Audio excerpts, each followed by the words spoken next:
এই লোকটি একটি বইয়ের মধ্যে ছিদ্র করে আর একটি কাঠের টুকরার মধ্যে স্প্রিং লাগিয়ে সেটি বইয়ের ভিতরে সেট করে দেই। এরপর সে একটি গ্রেনেড বইয়ের ভিতরে রাখে আর পিন খুলে বইটিকে বন্ধ করে দেই। এরপর একটি রাবার দিয়ে বইটিকে আটকে দেই যাতে গ্রেনেডটি বের হতে না পারে।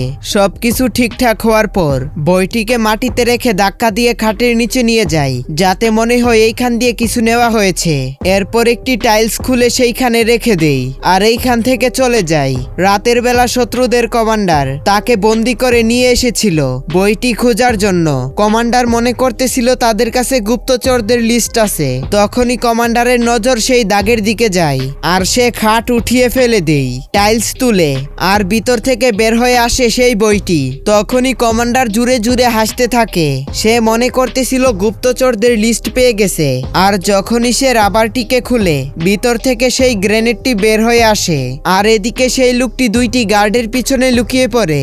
আর কেউ কিছু বুঝে ওঠার আগেই গ্রেনেডটি ফেটে যায় আর মুহূর্তের মধ্যে শত্রুদের পুরো দল শেষ হয়ে যায়।